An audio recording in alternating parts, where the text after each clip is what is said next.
അസ്സലാമു അലൈക്കും വറഹ്മത്തുള്ളാഹി വബറകാതുഹു. അൽഹംദുലില്ലാഹ് നഹ്മദുഹു വ നുസല്ലി അലാ റസൂലിഹിൽ കരീം. അമ്മാ ബഅദ്.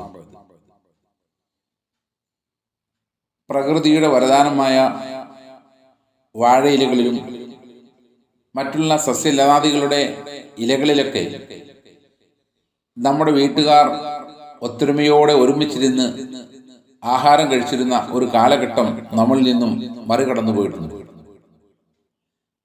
ആ സുവർണ കാലഘട്ടം, അത്രയും നല്ല ഒരു കാലഘട്ടം, മനുഷ്യ ജീവിതം, അന്നത്തെ ജീവിത രീതിയൊക്കെ വളരെ ഹരിതപൂർണമായിരുന്നു എന്നുള്ള കാര്യവും നാം ഒരു വേള ഓർക്കുക. ഒരു വ്യാഴവിട്ട അങ്ങനെ കറങ്ങി മാറിയപ്പോൾ നമ്മുടെ ആഹാരം പാചകം ചെയ്യൽ, മൺചട്ടികളിലും ഭക്ഷണം കഴിക്കൽ, മൺപാത്രങ്ങളിലും പരസ്പരം എളിമത്വവും വിനയവുമുള്ളതായി ഓരോരോ സംസാരങ്ങൾ പറഞ്ഞ് ഭക്ഷണം കഴിക്കുവാനും തുടങ്ങി. അന്ന് ജീവിത രീതി വളരെ വിനയമുള്ളതായിരുന്നു, പരസ്പരം ഐക്യമുള്ളതായിരുന്നു. അങ്ങനെ ആ കാലഘട്ടങ്ങളിലെ മനുഷ്യ ജീവിത രീതികളിൽ വളരെ എളിമയും വിനയവും വിട്ടുവീഴ്ചയും സാഹോദര്യവും ഐക്യമുള്ളതായിരുന്നു ആ കാലഘട്ടം. പിന്നെയും കാലഘട്ടം അങ്ങനെ മറികടന്ന് മുന്നോട്ട് നീങ്ങിയപ്പോൾ നമ്മുടെ തീൻമേശയിലേക്ക്, നാം ആഹാരം കഴിക്കാനിരിക്കുന്ന സ്ഥലങ്ങളിലേക്ക് ലോഹപാത്രങ്ങളെത്തും.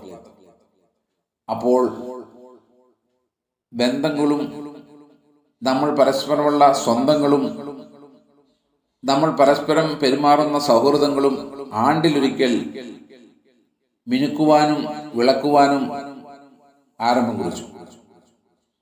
അങ്ങനെ യുഗങ്ങൾ പിന്നെയും മുന്നോട്ട് നീങ്ങിയപ്പോൾ ചെറിയ കാരണങ്ങൾ കൊണ്ട്, ചെറിയ ഉടച്ചിലുകളാൽ നാം കഴിച്ചുകൊണ്ടിരിക്കുന്ന ചില്ലുപാത്രം എന്നോണം ബന്ധങ്ങളും സൗഹൃദങ്ങളും പരസ്പര സ്നേഹങ്ങളും ഉടയാൻ അത് കാരണമായി മാറി. എന്ന് പറഞ്ഞാൽ പരസ്പരമുള്ള ബന്ധങ്ങൾ ഇല്ലാതാകാൻ അത് കാരണമായി. എന്നാൽ ഇന്ന് നമ്മൾ ന്യൂജൻ കാലഘട്ടത്തിലാണ് ജീവിക്കുന്നത്. ഇന്ന് നമ്മുടെയൊക്കെ വിരുന്നുകളിലും അതുപോലെ വിവാഹ സൽക്കാരങ്ങൾ, മറ്റുള്ള എന്തെങ്കിലും ഒരു സൽക്കാരങ്ങൾ സംഘടിപ്പിച്ചു കഴിഞ്ഞാൽ കഴിക്കുന്നത് എങ്ങനെയാണ്? ഭക്ഷണം വിളമ്പുന്നത് ഉപയോഗശേഷം ഒന്നുമല്ലാതെ നാം വലിച്ചെറിയുന്ന പേപ്പർ പ്ലേറ്റുകളിലേക്കും ഡിസ്പോസിബിൾ ഗ്ലാസുകളിലേക്കുമായി മാറി.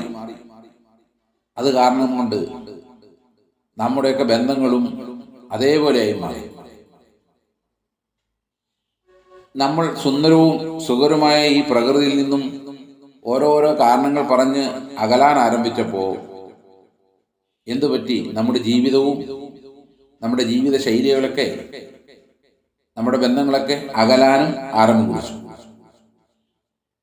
നാം ഇനി ഈ പ്രകൃതിയിലേക്ക്, നമ്മുടെ പഴയ കാലഘട്ടത്തിലേക്ക് ഒരു എത്തിനോട്ടം എന്നോണം നാം അടുക്കാൻ ശ്രമിച്ചാൽ നമ്മുടെ ജീവിത രീതിയും അതുപോലെ നമ്മുടെ ജീവിതവും ആരോഗ്യവും അതുപോലെ നമ്മൾ പരസ്പരമുള്ള ബന്ധങ്ങളും അതുപോലെ മണ്ണിന്റെ മണവും ഗുണവും മലയാള തനിമയുള്ളതുമായി മാറാൻ ഇത് കാരണമായി മാറി. ആ ഒരു ജീവിതത്തിലേക്ക് എത്താൻ സുഹൃത്തുക്കളെ നാം ഏവരും പരിശ്രമിക്കുക. നാഥൻ അതിന് നമുക്ക് ഏവർക്കും സൗഭാഗ്യം നൽകട്ടെ. ആമീൻ. അസ്സലാമു അലൈക്കും വറഹ്മത്തുള്ളാഹി വബറകാതുഹു.